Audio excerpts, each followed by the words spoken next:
Hmm. Hello, I must be the glutton for punishment, because I'm back and I'm going to try this again. This will be attempt number 3. How many? So I've got 511 puzzles solved. I don't know what the total number is.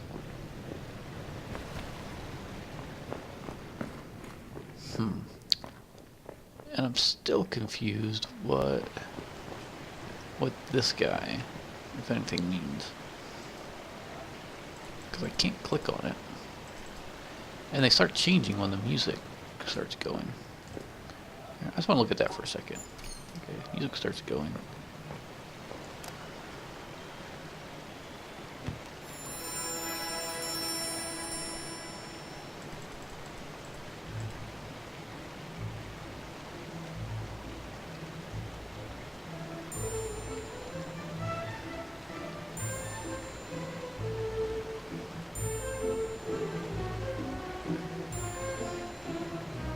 What's the significance? Why do they start changing? And it's changing with the music. I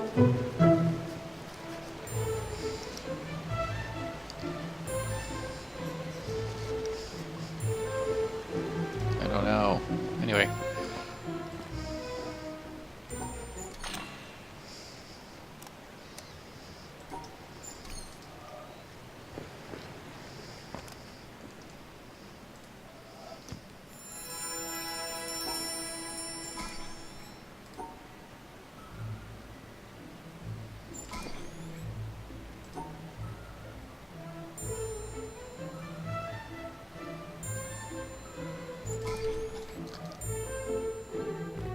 Sprint everywhere.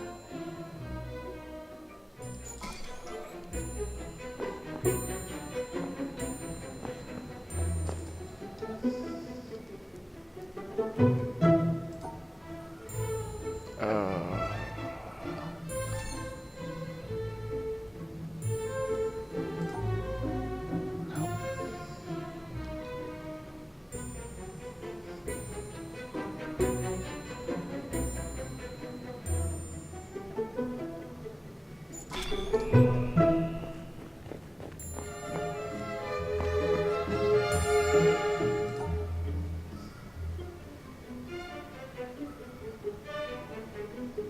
No, it can't be that one.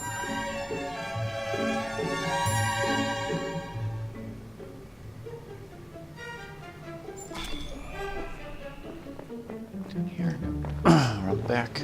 There it is.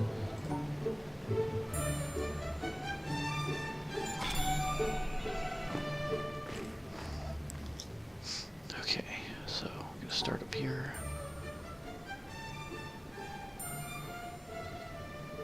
Can't do that. Ooh, that's a tricky one.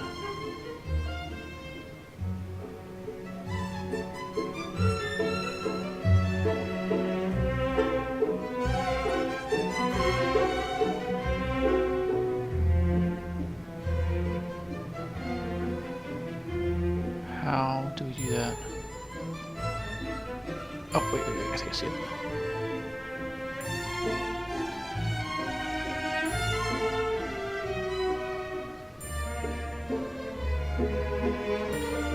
Okay, so what we gotta do is we gotta go.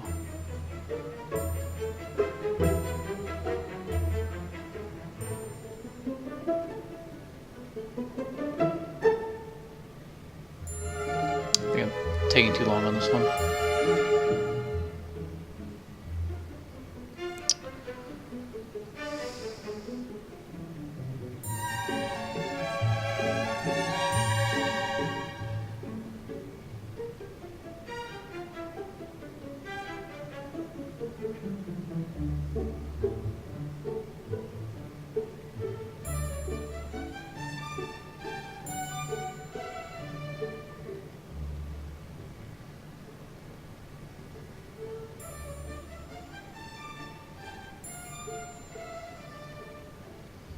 Got it. Just took too much time though.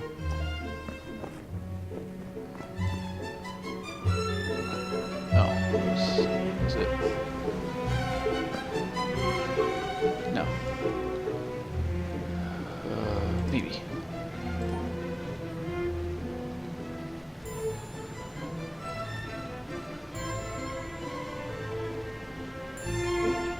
Maybe not. See what it look like.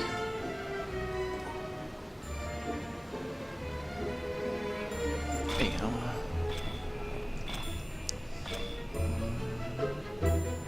Maybe.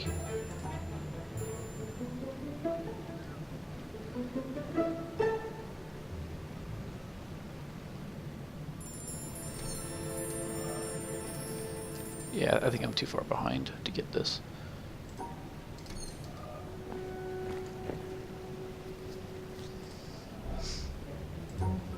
Yeah, I'm not even in the final cave yet. Alright.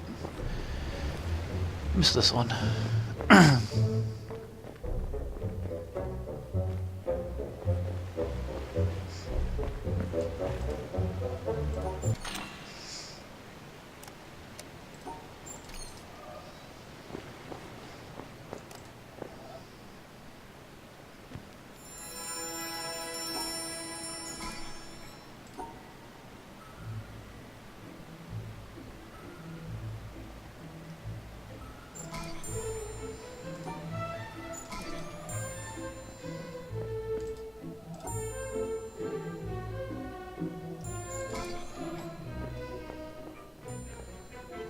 Down there.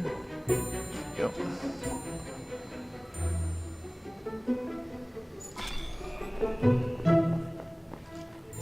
Nope. Nope. It's gotta be over here. Okay, so. No, can't do that one. No.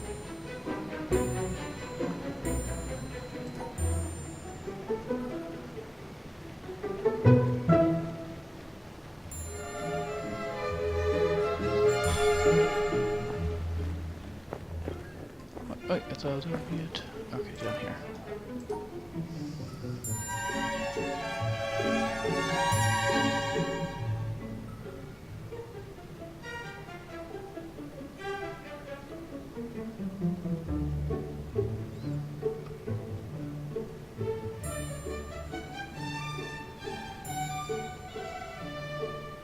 Dang it.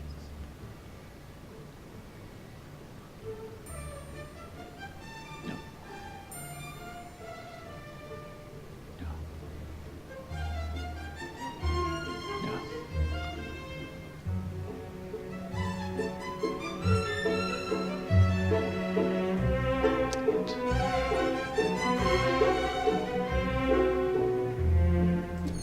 I'm wasting too much time.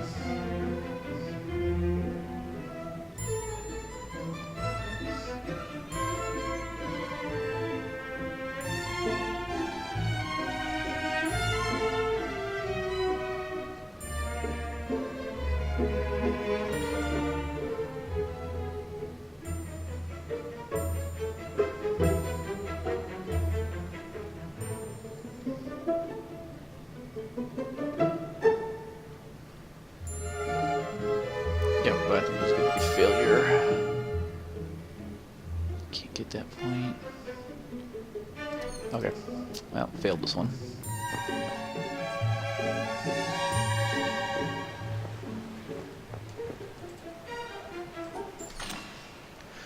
I wonder how long it takes a normal person to be able to do this puzzle. Well, not normal, I mean average person.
fit there?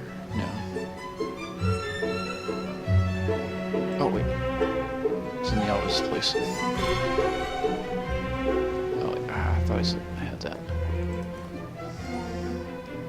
This is the one that tripped me up last time.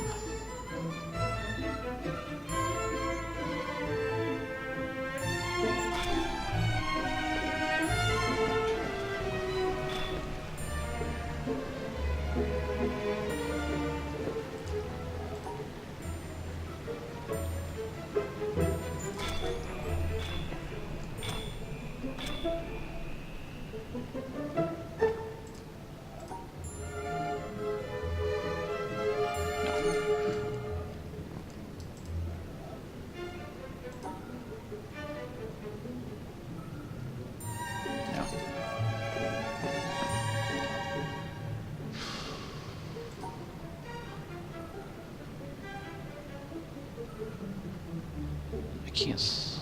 Okay.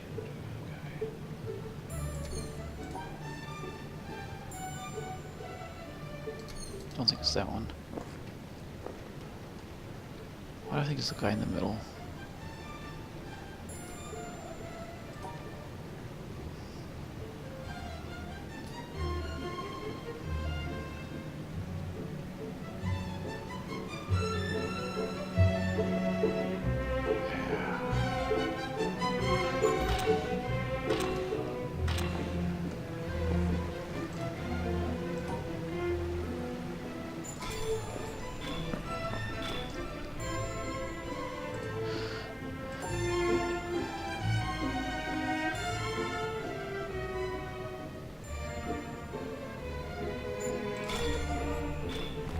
Alright, so now we start running like a madman through this.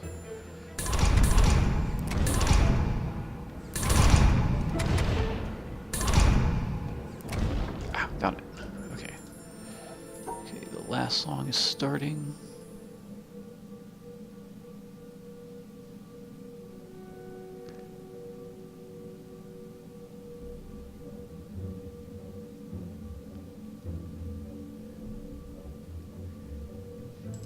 Dang it. Failed.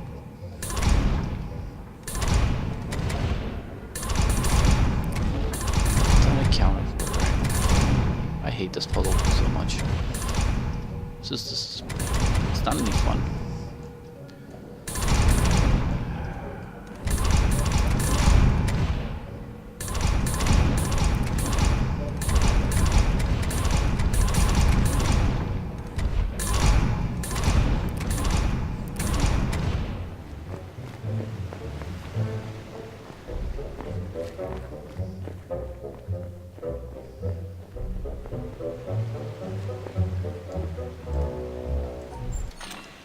I wonder if there's some like easier way to do this that I'm not seeing.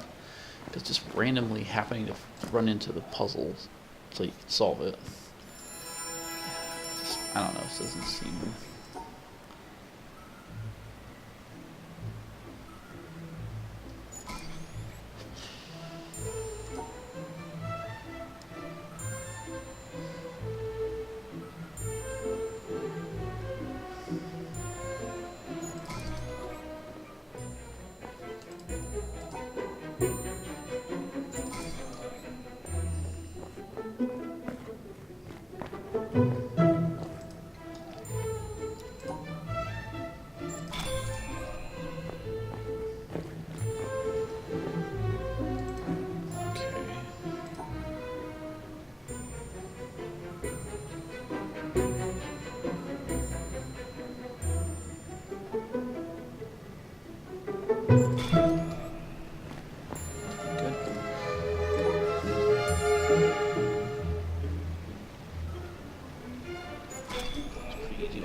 far, I think I'm doing okay.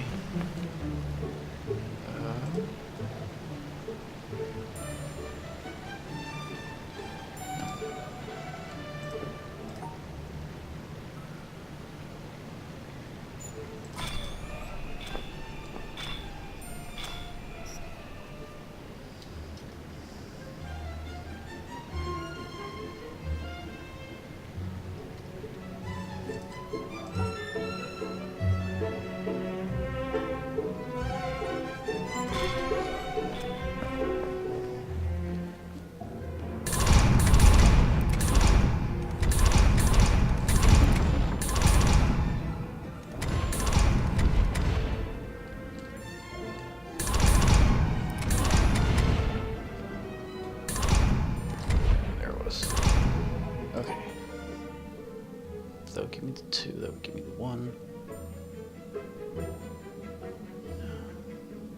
Gives me the 1s there. Gives me the 2s there, so the 1s. Okay, 1, 1, 2, 1. What? Ah, dang it. I hate this thing. It's doing so well.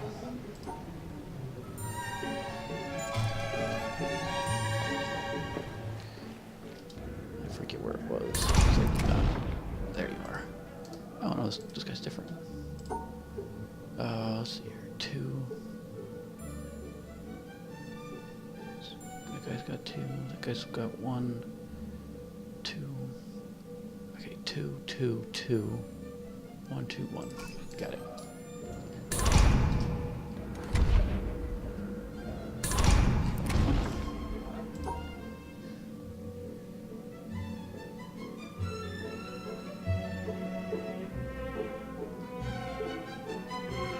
That guy's got 2.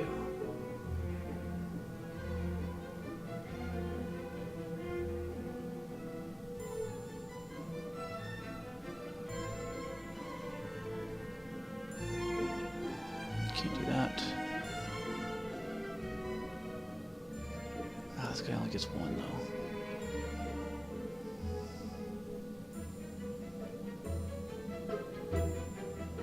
That guy gets 2.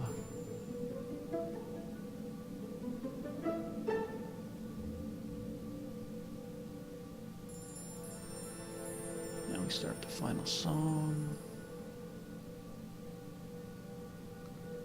Let's check it. 1, 2, 2, 1, 1, 2. Okay, that's 2.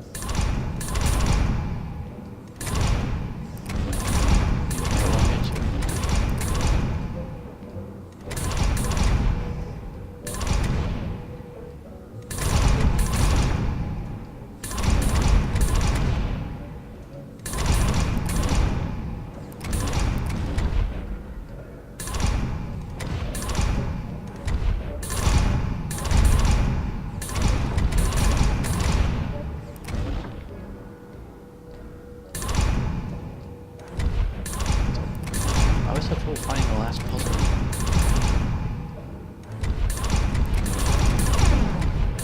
Is there like an easier way to find it? It doesn't involve just wandering around.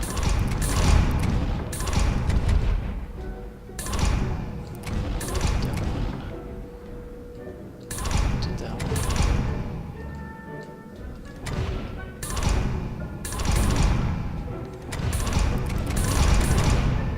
I guess it's going to be a failure. I don't have enough time.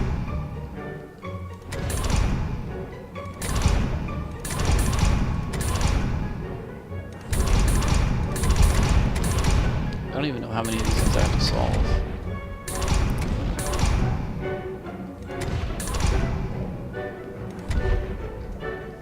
Did that one already. Unless there isn't a third one.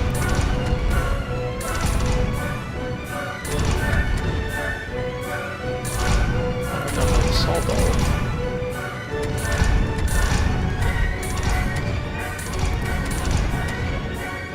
There's only 2.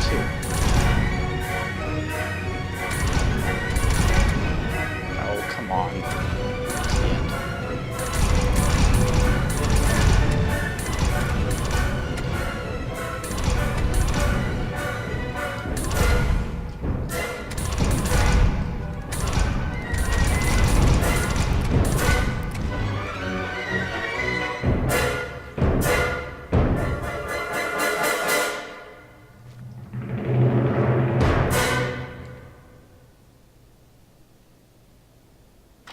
Ah, okay.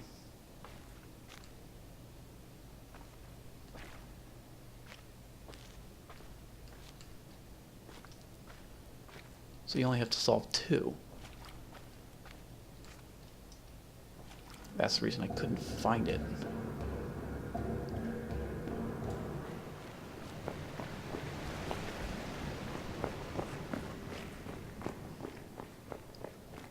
But that's still, I mean, you have to...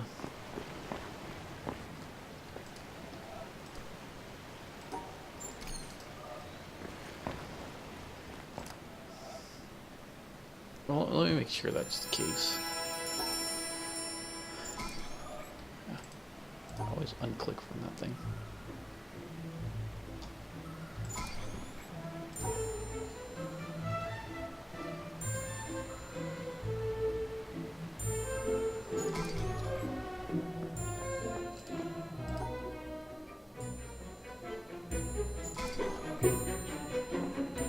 It's not up there, it's not down there. Here it is. Alright.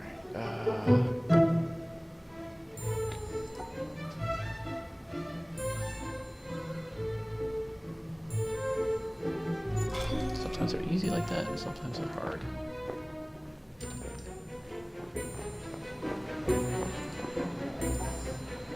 Okay, let's see here. So I can put 3 here.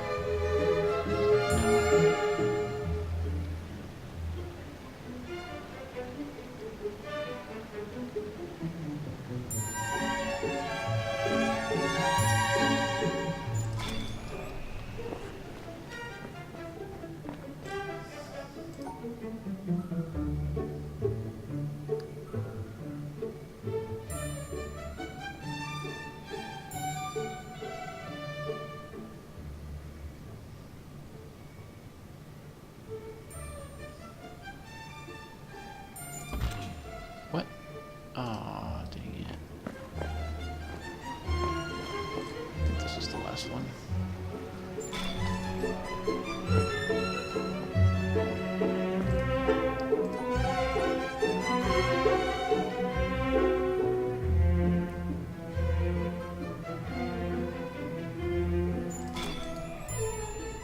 Just one more.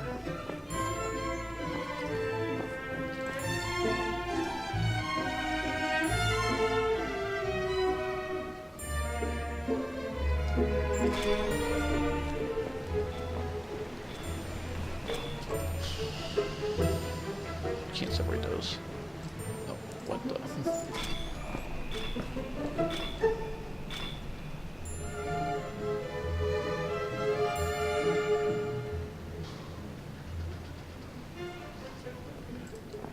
Not sure, but this looks like it might be doable.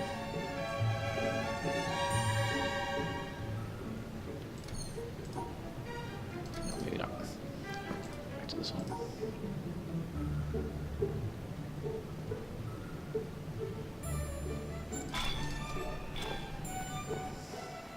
Alright. When it gets to the end.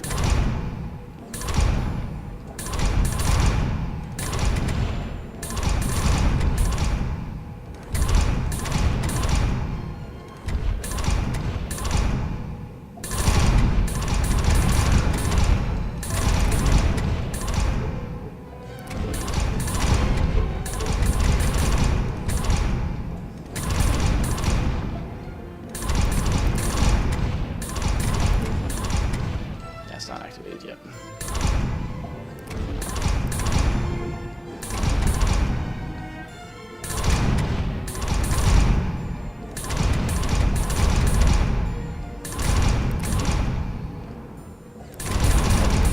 There it is. I just don't see how you have enough time to solve all these things.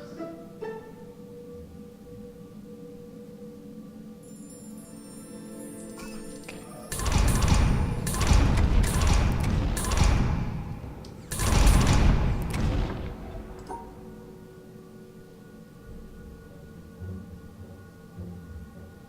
No.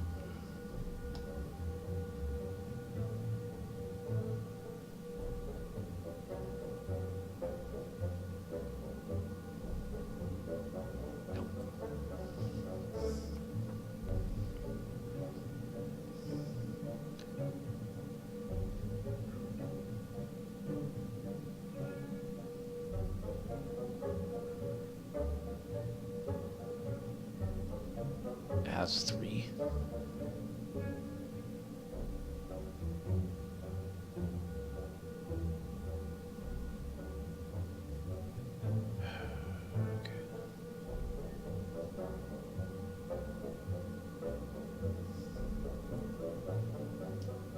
Okay, 3, 3, 2.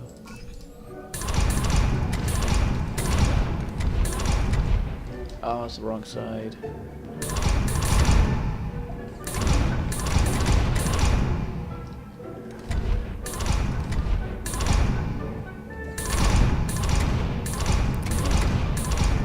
I don't even know where I am anymore.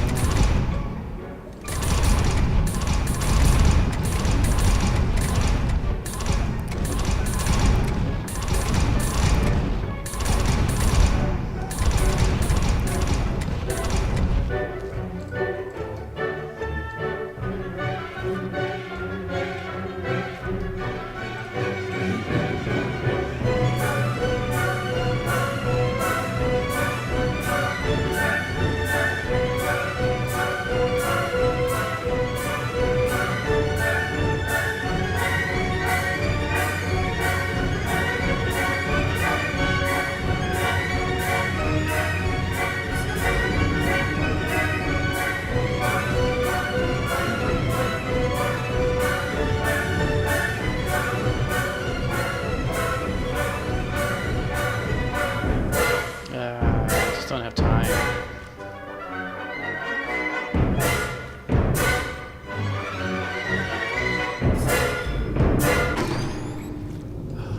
Whoa.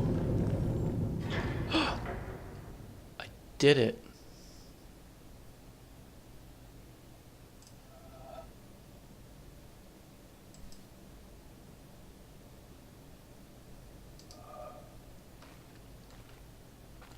Whoa.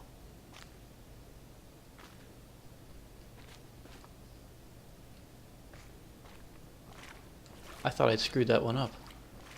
I thought I'd missed one. Whoa. Unexpected victory. Okay. What's in the box? What's in the box? Let's find out. What's in the box? Aha! The final. This guy. I have a place for you. Whoa. I thought I was going to lose that one. Oh, wait, let me keep it in line with the other ones I've done.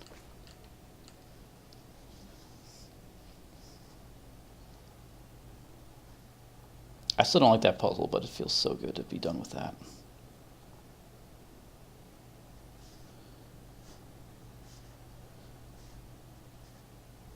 Victory feels good. Especially after something like that. I suppose that's the one benefit of the harder the puzzle, the better the victory feels. Okay, so we're starting over here. And it goes through most of the thing. Okay, it goes that way. It goes like that.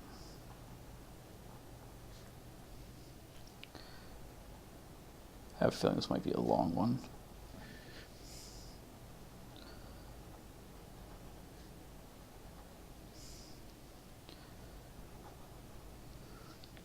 And then it goes like that. All right.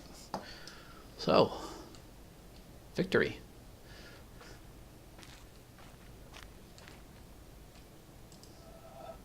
All right, I don't know what these are. I can't click on them. Whew. Any moment. That was intense. But I beat it.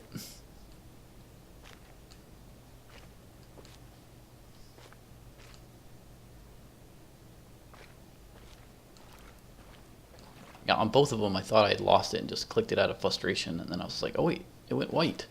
And then looked at the other one, and again I thought I had missed something. And then I clicked and victory. Is there any like audio recording in here I'm overlooking?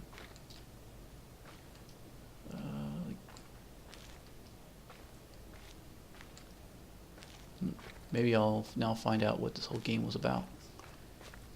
Maybe.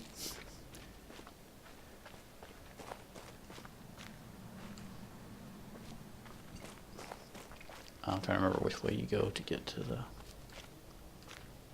Oh, I never looked at the ceiling. Sometimes that's Never know if that might be important. So let me see here. How many do I have solved now? 516. That was frustrating, but I feel good about my victory.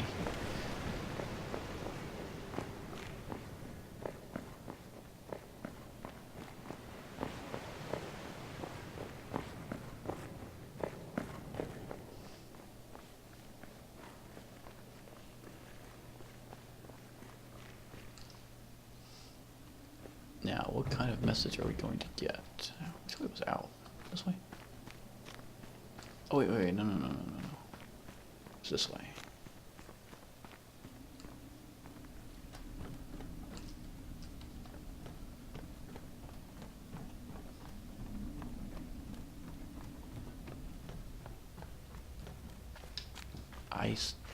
No idea what you mean. I see that open circle again. So there's some other place to put that in that I haven't discovered yet.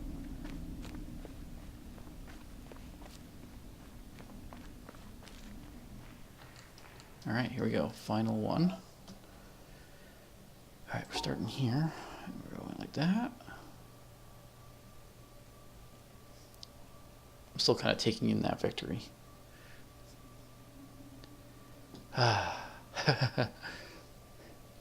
okay, this...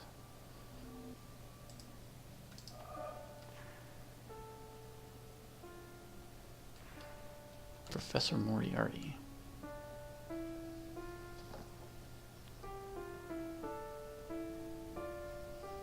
Secret Psalm 46.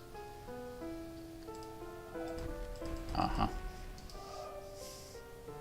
How many of you here have personally witnessed a total eclipse of the sun? To stand one day in the shadow of the moon is one of my humble goals in life. The closest I ever came was over 30 years ago. On February 26th, 1979, a solar eclipse passed directly over the city of Portland. I bought my bus tickets and found a place to stay, but in the end, I couldn't get the time off work. Well, anyone who lives in Portland can tell you that the chances of catching the sun in February are pretty slim. And sure enough, the skies over the city that day were completely overcast. I wouldn't have seen a thing. That work I couldn't get out of was my first job out of college. A sales clerk at an old Radio Shack store in beautiful downtown Worcester, Massachusetts. On my very first day behind the counter, a delivery truck pulled up to the front of the store. They carried in a big carton, upon which was printed the legend TRS-80. It was our floor sample of the world's first mass-market microcomputer. The TRS-80 Model 1 had a Z80 processor clocked at 1.7 MHz, 4,096 bytes of memory, and a 64-character black and white text display. The only storage was a cassette recorder. All this could be yours for the low price of $599. The store I was working in had seen better days. At one time, it had been near the center of a thriving commercial district. But like so many other New England cities, the advent of shopping malls had, by the early 70s, turned it into a ghost town. Worcester's solution to this problem was decisive, to say the least. The city's elders apparently decided that if they couldn't beat them, they would join them. And so, several square blocks at the heart of the city were bulldozed into oblivion, destroying dozens of family businesses, including the site of a pharmacy once operated by my great-grandfather. In their place was erected a vast 3-level shopping complex, with cinemas and a food court. When the dust settled, only a few forlorn blocks of the old Worcester remained standing.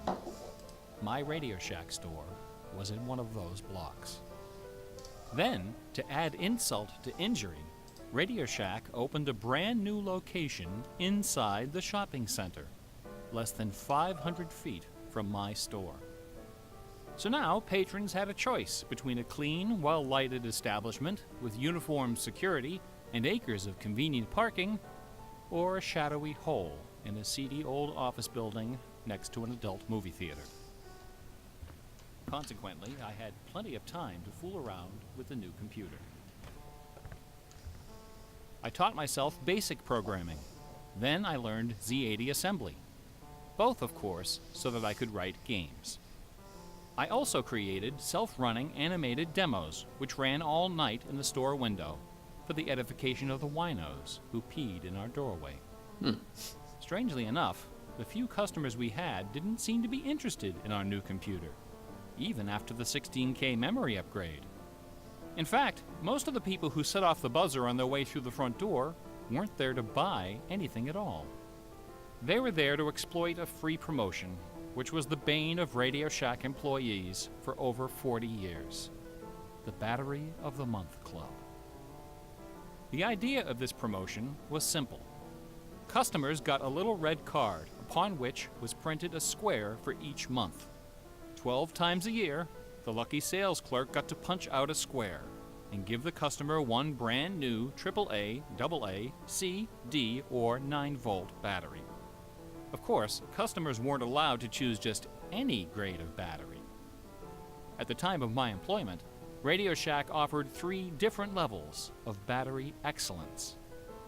First were the alkalines, powerful, long-lasting, and expensive, hanging behind the counter like prescription medication in gold-embossed blister packs.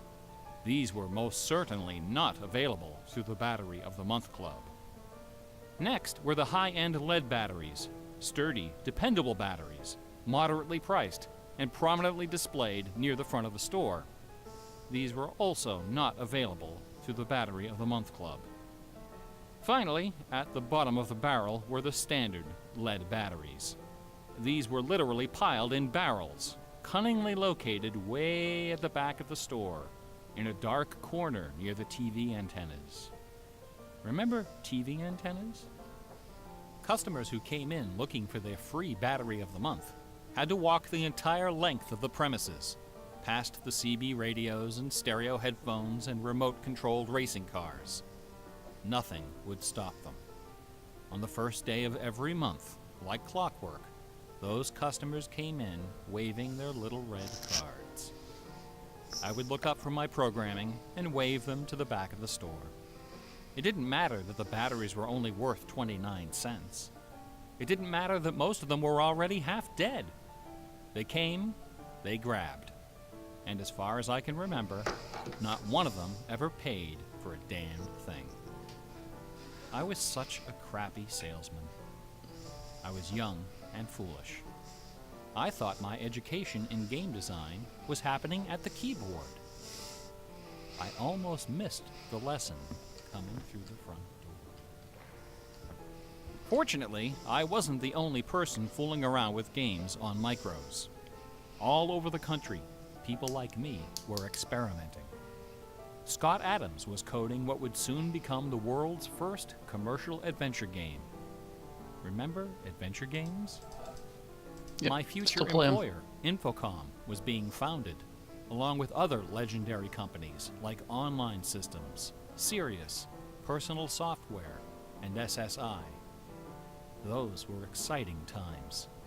Teenagers were making fortunes. Games were cheap and easy to build. The slate was clean. But in 1979, the biggest news in gaming had nothing to do with computers. On the morning of the autumn equinox, September 20th, a new children's picture book appeared in the stores of Great Britain. This picture book was rather peculiar. It consisted of 15 meticulously detailed color paintings, illustrating a slight, whimsical tale about a rabbit delivering a jewel to the moon. On the back jacket of the book was a color photograph of a real jewel, shaped like a running rabbit, 5 inches long, fashioned of 18-karat gold, suspended with ornaments and bells, together with a sun and moon of blue quartz. According to the blurb underneath, this very jewel had been buried somewhere in England. Clues pointing to its location were concealed in the text and in the pictures of the book. The treasure would belong to whoever found it first. The book was called Masquerade. It was created by an eccentric little man with divergent eyes and a talent for mischief named Kit Williams. Within days, the first printing was sold out, and the empire that never sleeps found itself in the grip of rabbit fever. Excited readers attacked the paintings with rulers, compasses, and protractors. Magazine articles and TV specials dissected the clues, floated theories, and followed with keen delight the reckless exploits of the fanatics. One obscure park, unfortunately known by the nickname Rabbit Hill, was so riddled with holes excavated by misguided treasure seekers that the authorities had to erect signs assuring the public that no gold rabbits were to be found there. Some hunters ended up seeking psychological counseling for their obsession.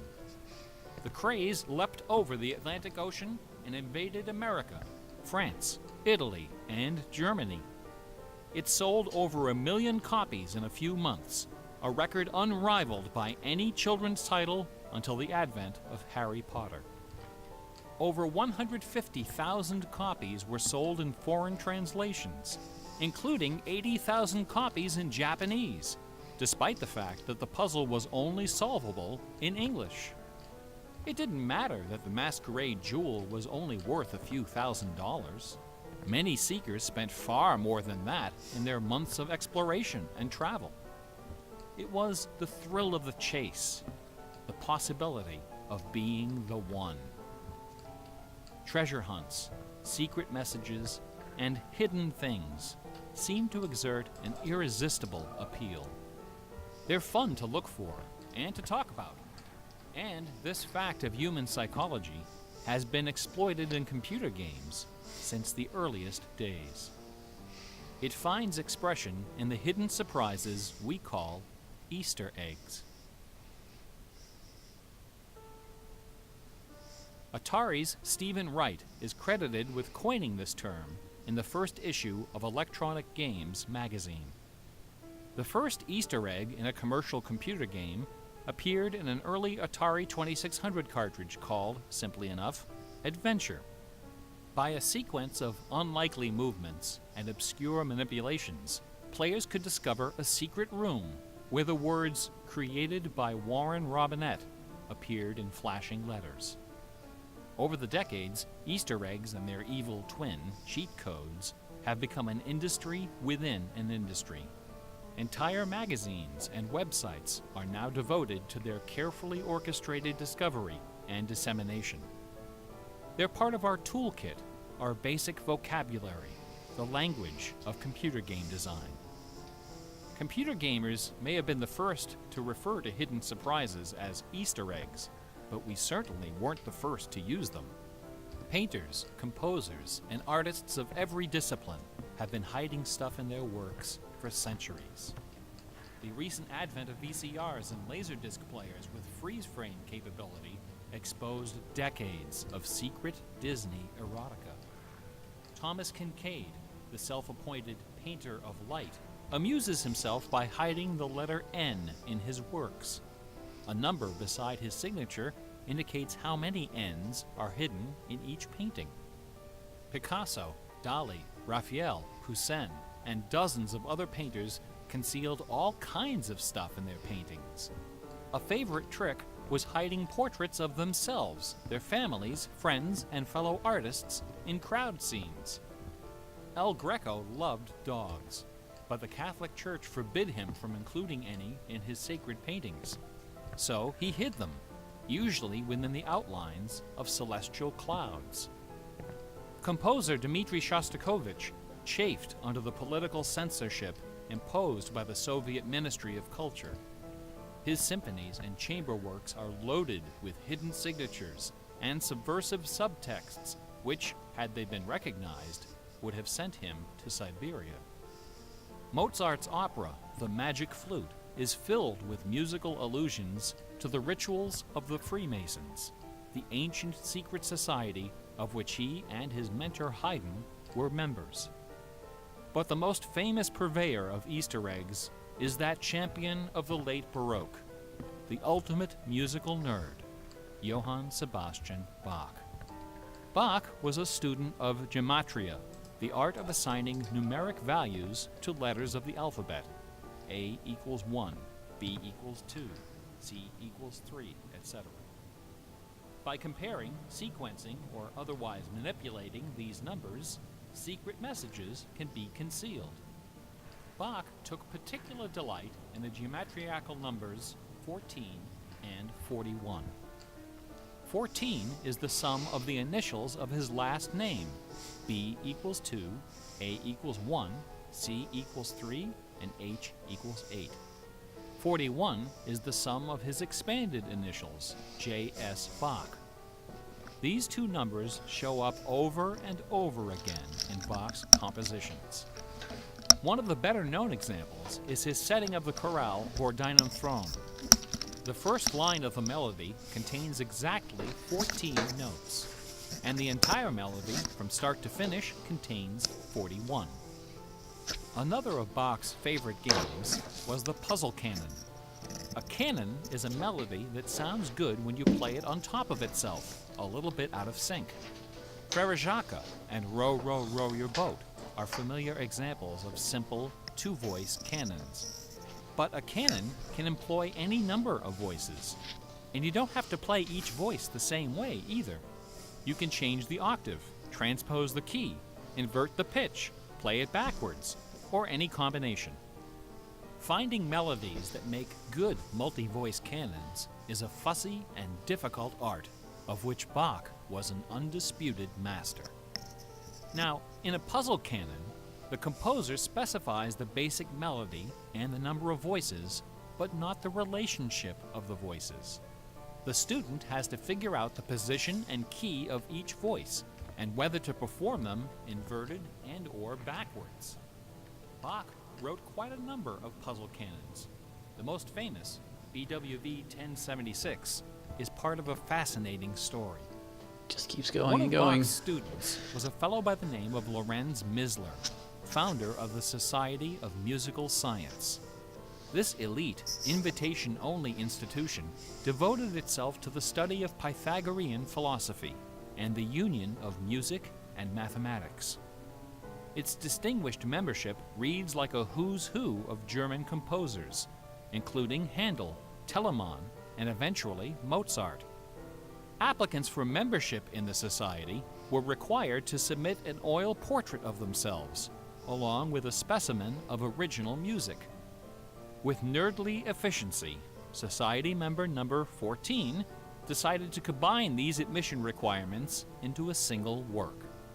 He sat for a portrait with Elias Haussmann, official artist at the court of Dresden. This portrait, which now hangs in the gallery of the town hall in Leipzig, is the only indisputably authentic image of Bach in existence. The Haussmann portrait shows Bach dressed in a formal coat with exactly 14 buttons. In his hand is a sheet of music paper, upon which is written a puzzle canon for 6 simultaneous voices. In 1974, a manuscript was discovered which proved that this canon was the 13th in a series of exactly 14 canons based on the ground theme of the famous Goldberg variations. As if these musical gymnastics weren't enough, Bach liked to hide messages in his compositions by assigning notes to the letters. His initials, B-A-C-H, correspond to the pitch sequence B-flat, A, C, and B natural in German letter notation. This theme makes its most memorable appearance in the last bars of his final composition, The Art of Fugue, published soon after his death in 1750. The word fugue comes from the Latin fuga, which means flight, as in running away. So the art of fugue is the art of flight, the art of taking a theme and running with it. Bach wrote hundreds of fugues, but none as sublime as this sequence of 14. In the last and most complicated fugue in 14. the series, the first and second sections develop normally. This is followed by the BACH signature, and then suddenly, without any warning or structural justification, the fugue stops, dead in its tracks. One of the composer's 20 children, his son Carl Philipp Emanuel, claimed that Bach died moments after those last few notes were written. This story is probably apocryphal. The Easter eggs in Bach's music are a pleasant obscurity, known chiefly to professors and students of Baroque music. But in March of 2002, when this lecture was first delivered, those Easter eggs were the talk of the entire classical music industry. Sitting near the top of the classical music charts that month was a compact disc on the ECM label called Morimer. It was performed by the Hilliard Choral Ensemble, together with a talented but, until then, little-known violinist, Christoph Poppen. The music on Morimer is based on a geometrical analysis of Bach's Partita in D minor for solo violin. This analysis, by German professor Helga Thon, assigns numeric values to the duration of notes, the number of bars, and the German letter notation of the partita. In doing so, she claims to have discovered the complete text of several liturgical ceremonies encoded in the notes. The CD presented these hidden texts superimposed over the original music.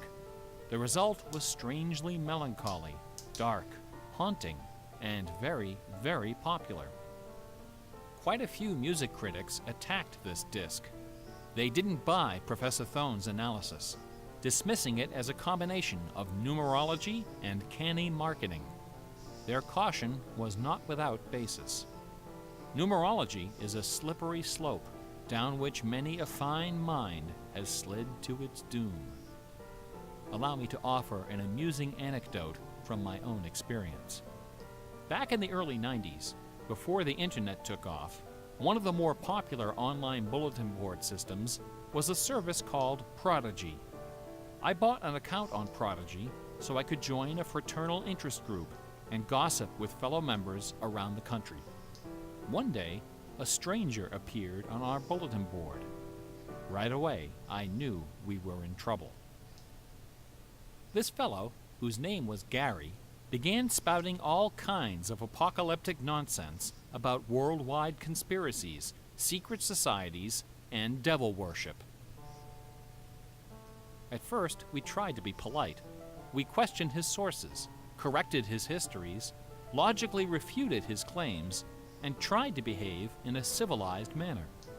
But instead of soothing him, our attention only made him worse. His conspiratorial warnings became urgent, approaching hysteria. He began to threaten people who disagreed with him. To coin a phrase, Gary went all uppercase.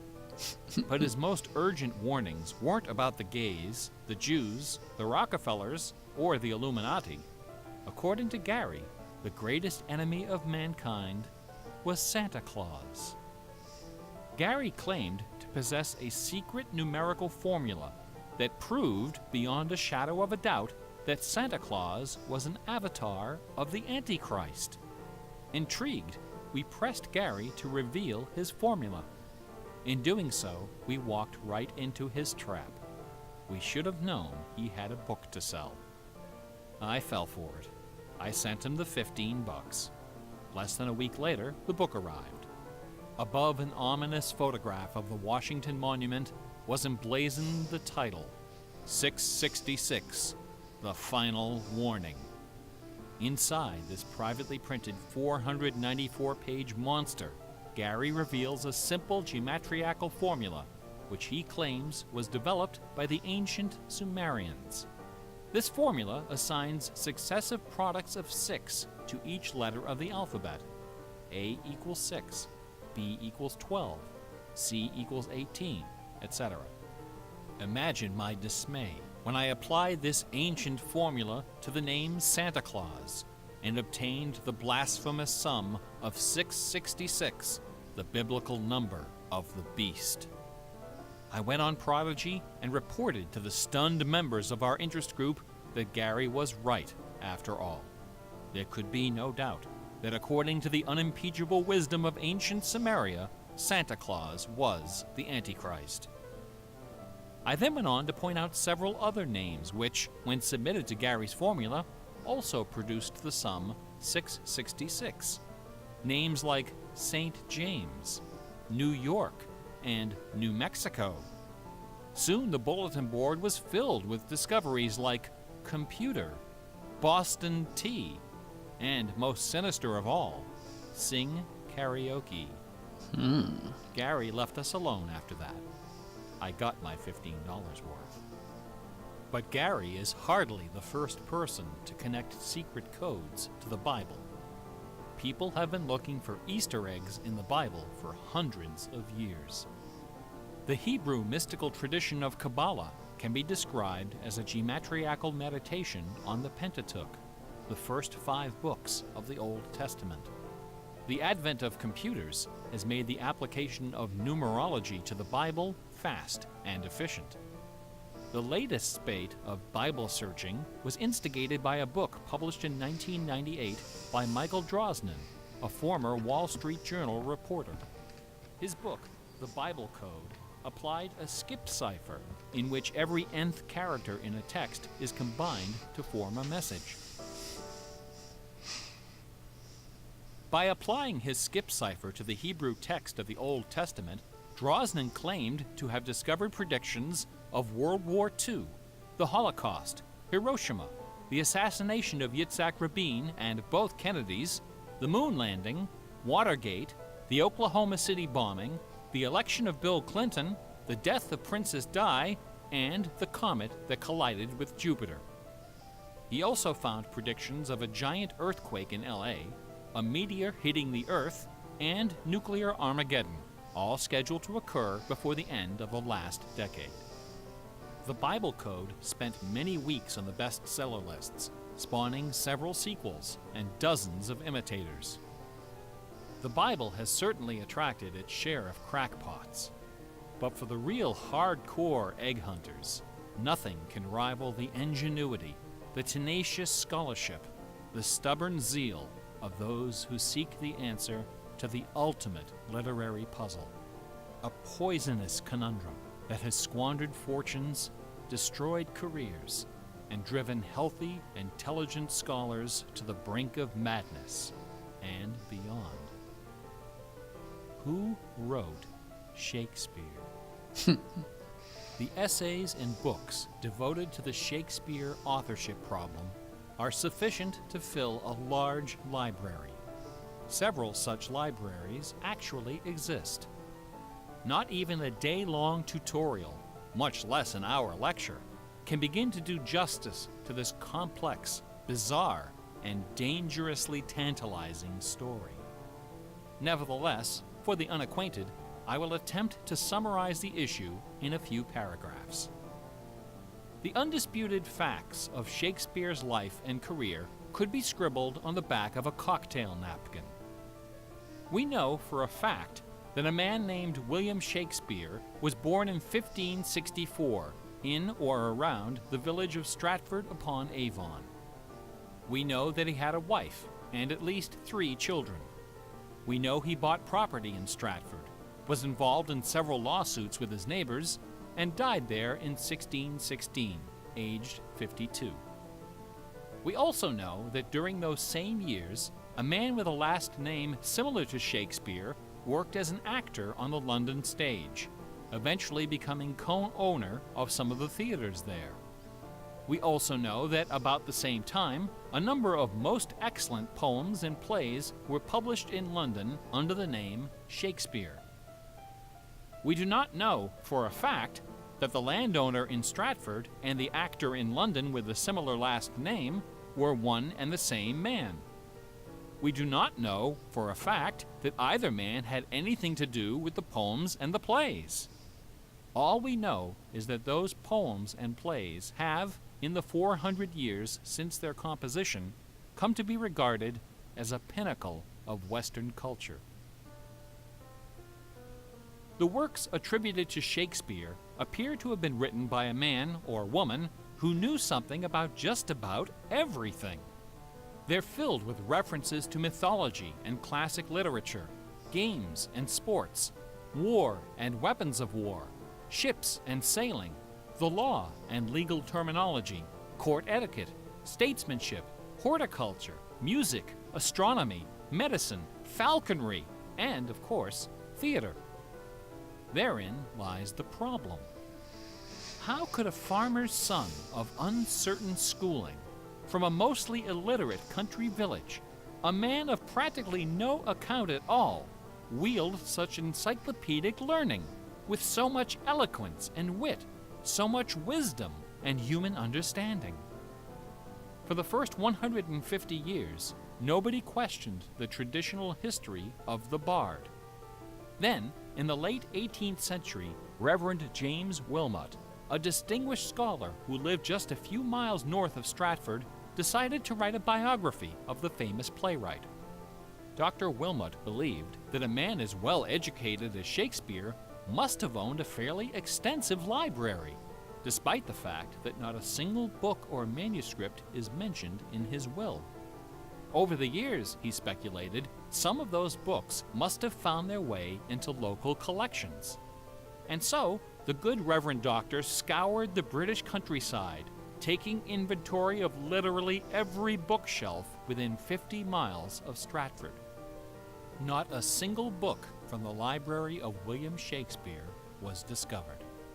Neither were there found any letters to, from, or about Shakespeare. Furthermore, no references to the folklore, local sayings, or distinctive dialect of the Stratford area could be found in any of Shakespeare's writings. After 4 years of painstaking research, Dr. Wilmot concluded, to his own dismay, that only one person contemporary with Shakespeare of Stratford had ever demonstrated the wide-ranging education and expressive talent needed to compose those poems and plays. That man was the multilingual author, philosopher, and statesman, inventor of the scientific method, chancellor to the courts of Queen Elizabeth and King James, Sir Francis Bacon.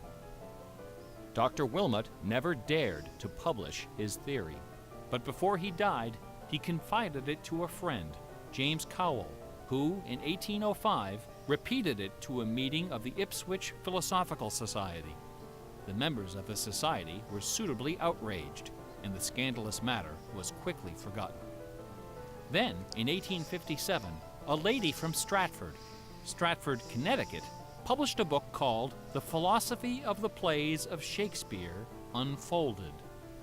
In this book, Miss Delia Bacon, no relation to Francis, claimed that the works of Shakespeare were written by a secret cabal of British nobility, including Sir Walter Raleigh and Sir Philip Sidney, as well as Sir Francis Bacon. Delia Bacon's book electrified the world of letters. Battle lines were drawn between the orthodox Stratfordians and the heretical Baconians. Literary societies and scholarly journals were formed to debate the evidence. Hundreds of pamphlets, newspaper articles, and essays were published defending each side and ridiculing the opposition with that self-aggrandizing viciousness peculiar to tenured academics. Armed with her explosive book, Delia Bacon journeyed to Stratford-upon-Avon and, unbelievably, obtained official permission to open Shakespeare's grave. However, when the moment came to actually lift the stone, Delia's self-doubt precipitated a catastrophic nervous breakdown.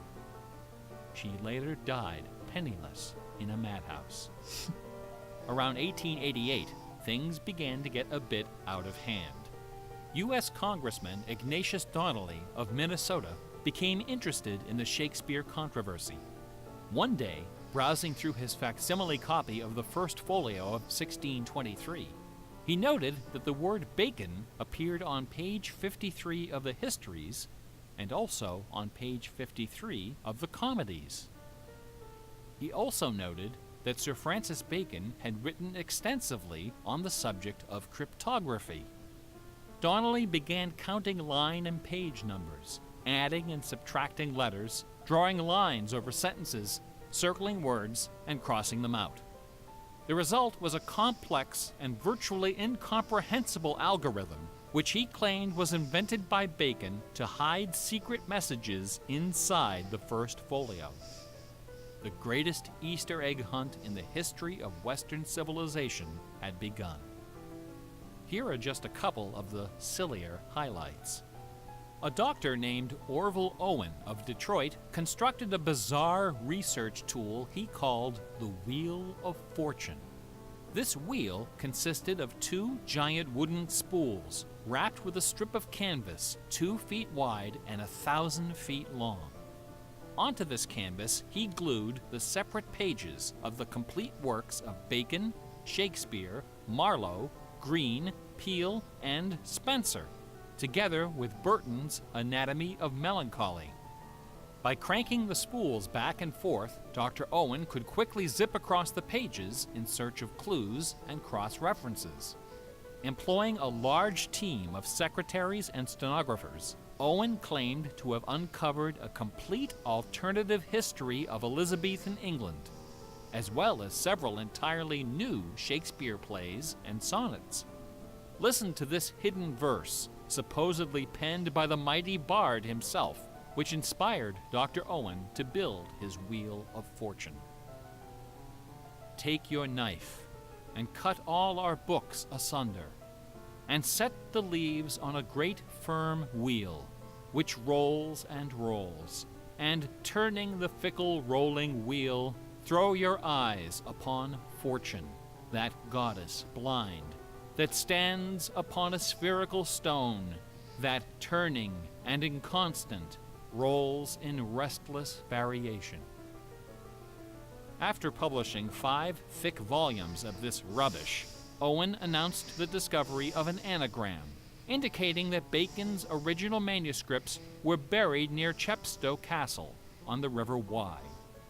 Owen spent the next 15 years and thousands of dollars excavating the bed of the river with boat crews and high explosives. He died before anything was found. A fellow named Arnsberg wrote an entire book based on the analysis of the significance of a suspicious crack in the tomb of Bacon's mother. A Ray of Sanity finally appeared in 1957. To those familiar with the science of cryptology, the name William Friedman needs little introduction. During World War II, Colonel Friedman was the head of the U.S. Army's Cryptoanalytic Bureau. He is credited with cracking the Japanese Empire's most sensitive cipher. After the war, the colonel decided to apply his expertise to the study of the Shakespeare ciphers.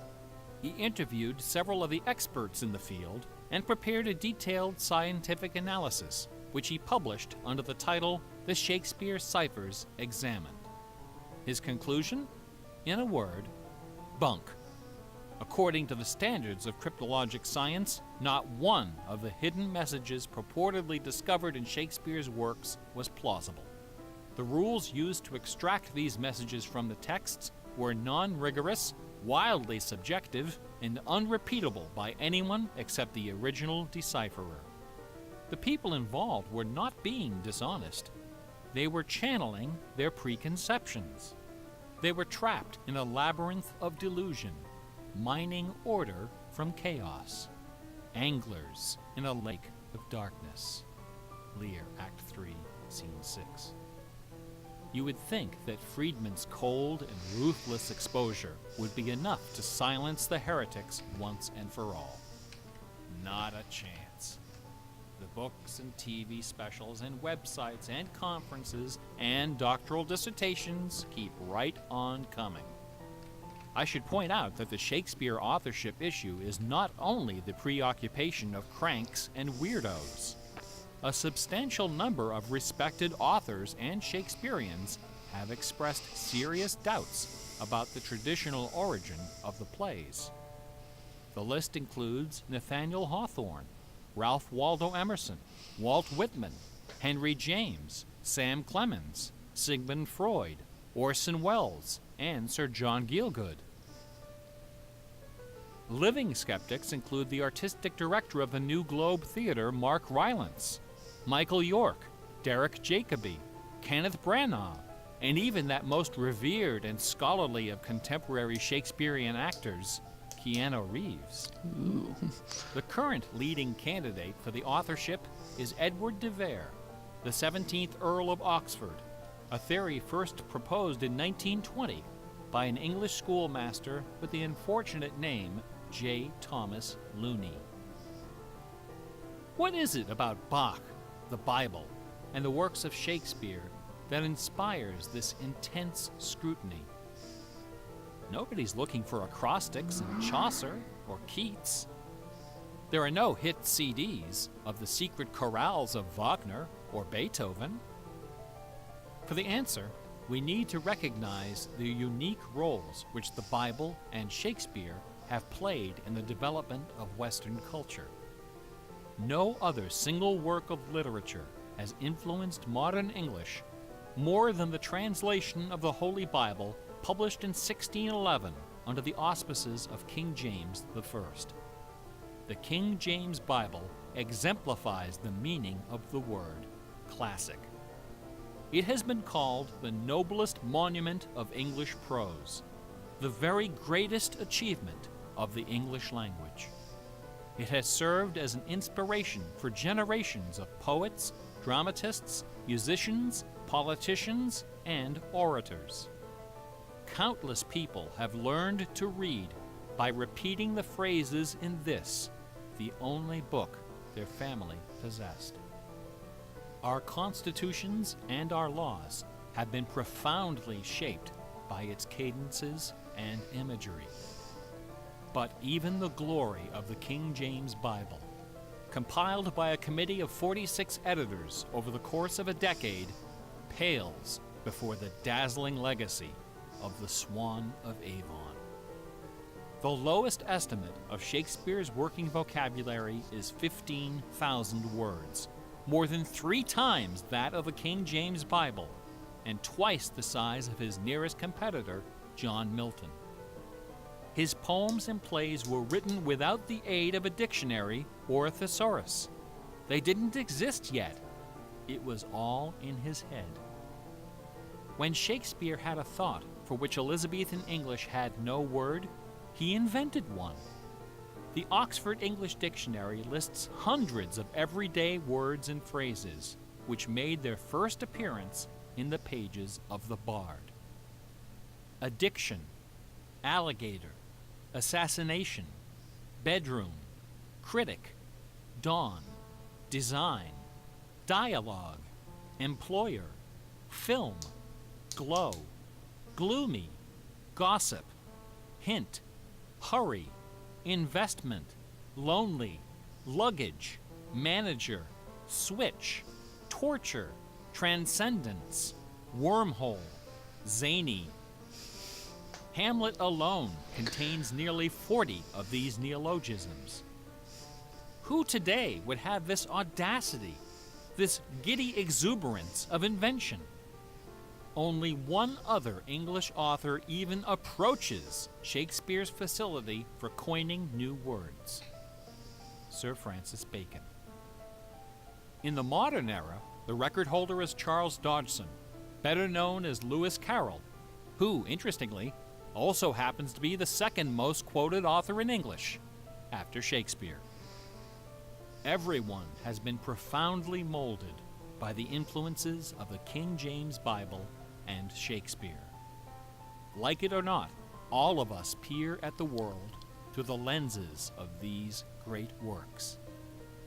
They are the primary source documents of modern English thought, the style guides of our minds.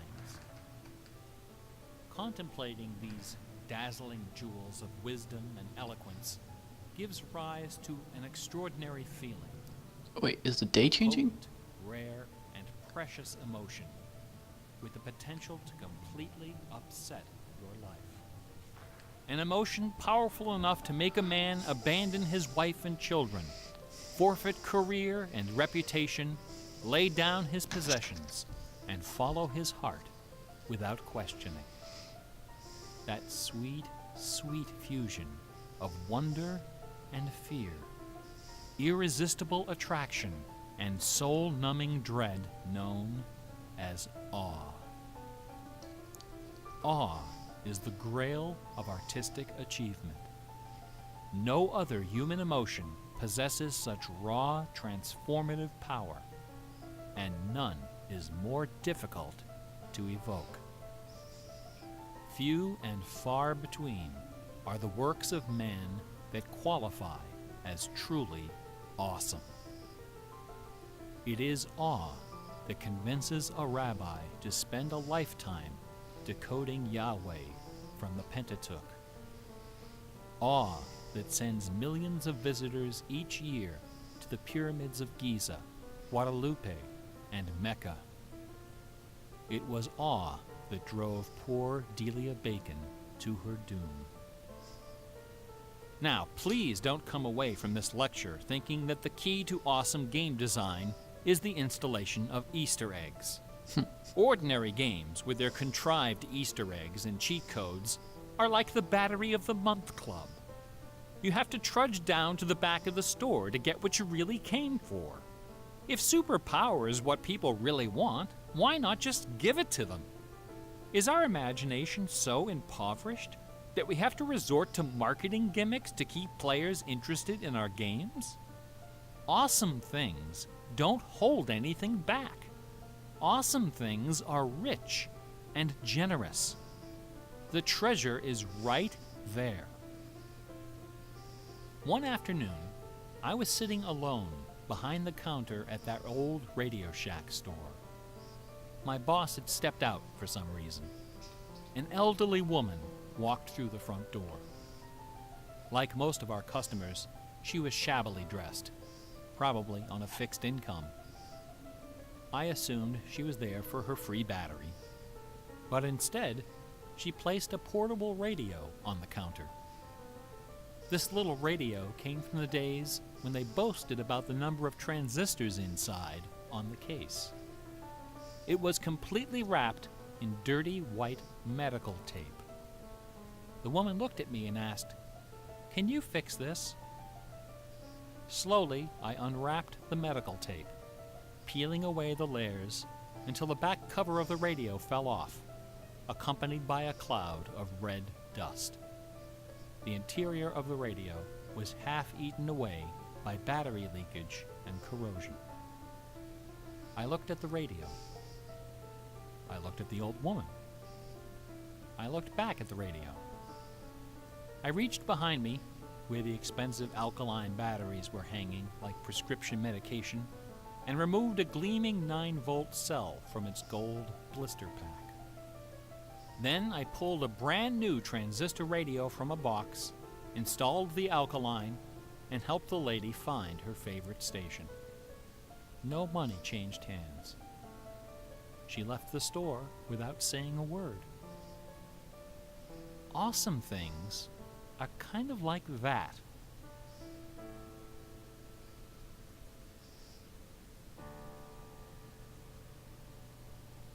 Bach offered his students very specific insight into the source of awe.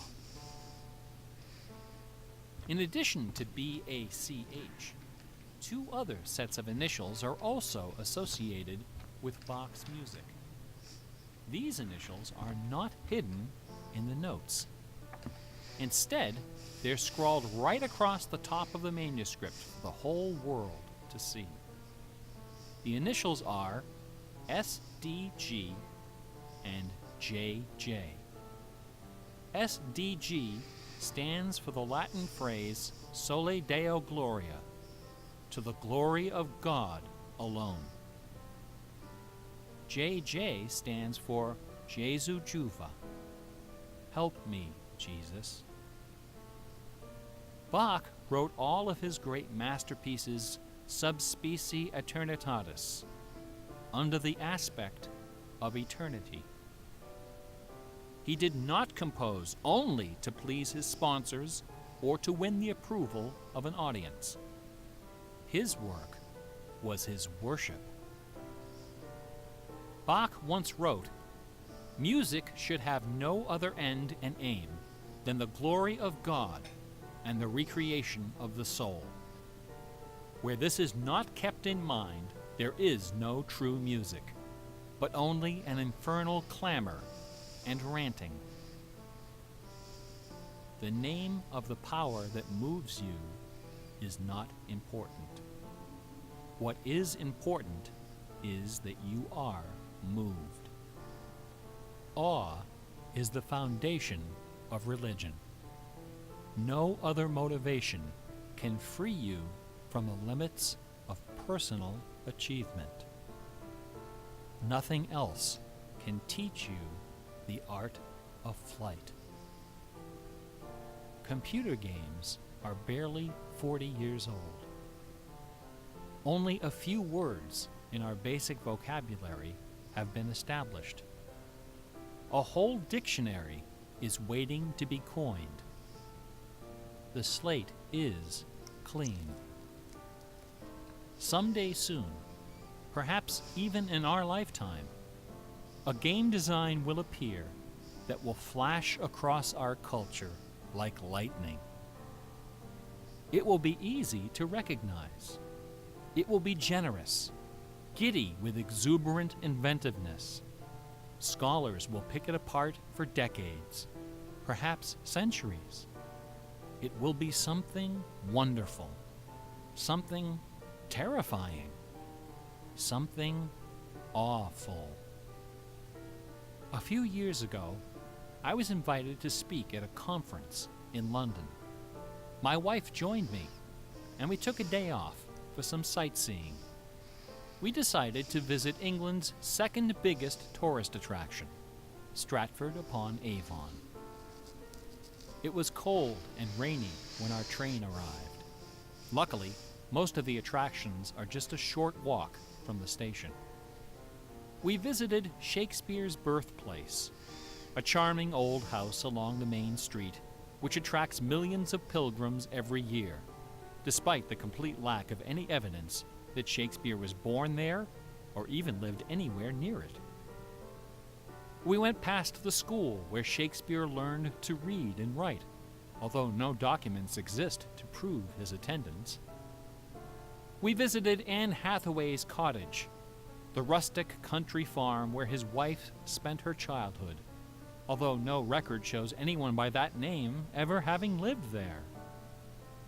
Finally, we came to the one location undeniably associated with Shakespeare, Trinity Parish Church, on the banks of the River Avon, where a man by that name is buried. This beautiful church is approached by a long walkway between rows of ancient gravestones, shaded by tall trees.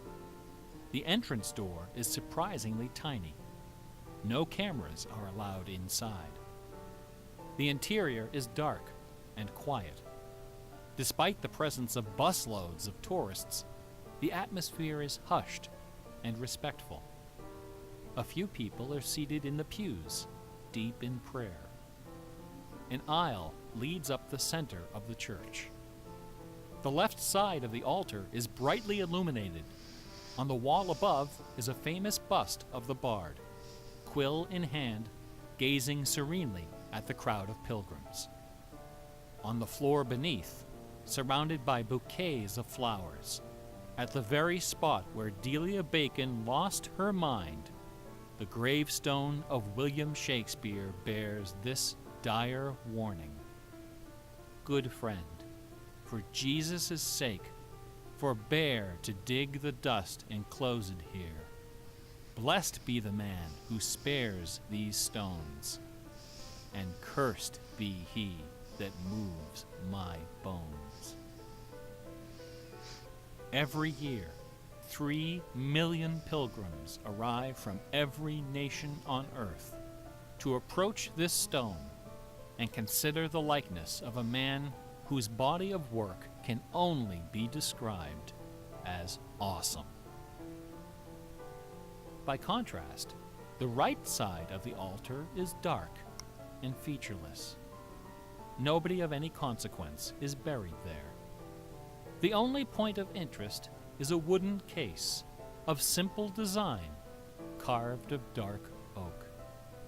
Inside the case, sealed beneath a thick sheet of glass, lies a large open book. A plaque on the case identifies this book as a first edition of the King James Bible, published in 1611, when Shakespeare was 46. Not many pilgrims visit this side of the altar.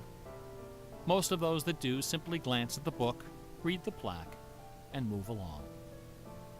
A few, more observant, note that the Bible happens to be opened to a page in the Old Testament, the book of Psalms, chapter 46. No explanation is given for this particular choice of pages. For the initiated, none is necessary. If you are of inquisitive bent, if you are intrigued by English history and literature, if you value your peace of mind, cover your ears now. Okay. In the year 1900, a scholar noticed something about the King James translation of Psalm 46. Something terrifying, something wonderful. The 46th word from the beginning of Psalm 46 is shake. The 46th word from the end is spear.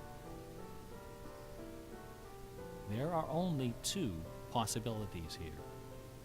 Either this is the finest coincidence ever recorded in the history of world literature, or it is not. The Earth revolves around only one sun and has only one moon. The moon happens to be 400 times smaller than the sun. The sun happens to be 400 times farther away. And the apparent paths of the moon and sun in our sky happen to intersect exactly twice every month. Which means that every now and then, at long yet precisely predictable intervals, the lunar disk slips across the face of the sun and just barely conceals it for a few wonderful, terrible minutes. A fine coincidence, no? In June of 1977, a little man with divergent eyes and a talent for mischief ascended a hilltop in the British village of Ampthill. At the summit of this hill is a tall, slender cross, a memorial to Catherine of Aragon, the first wife of Henry VIII. The sun, high in the south, cast the shadow of the cross upon the grassy hillside. At exactly 12 noon, the man removed from his pocket a bar magnet. He turned the magnet so its north pole was facing south and buried it under the shadow of the cross. 2 years later, a few hours before the publication of his first book, the man returned to that hillside, this time in the dead of night. He used a compass to locate the magnet he had buried. In that same place, he dug a hole in the ground and placed inside a ceramic container inscribed with the following words: "I am the keeper of the jewel of masquerade, which lies waiting safe inside me for you or eternity."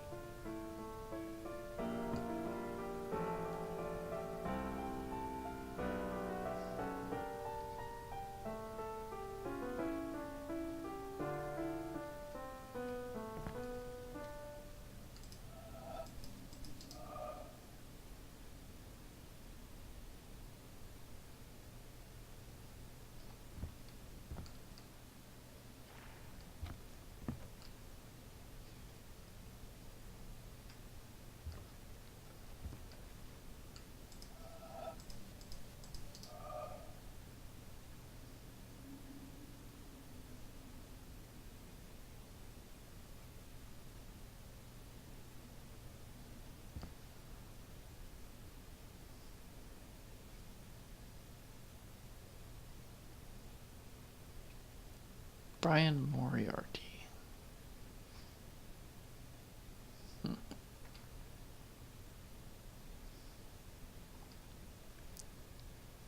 Not sure what I was expecting with that. I was not expecting that. that was a long one. Very.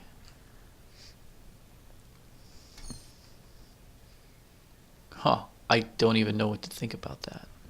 He covered so much ground.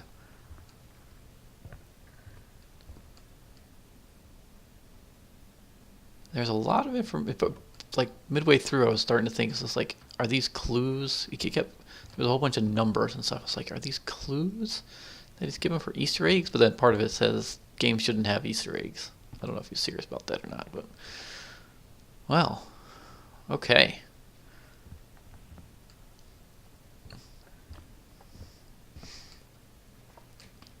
So that happened. That was a lot of stuff about like how you can overanalyze things, and maybe you should just enjoy stuff. That was some of the themes. Easter eggs and the power of belief and all that good stuff. Huh. Well, I think I'm gonna cut this episode right here. I'm actually not sure what to do now. What's left to do? Let me see here, because there was that code. What does that code mean that I found in the other?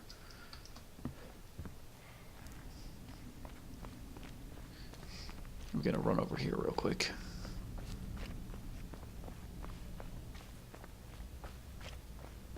What does this mean?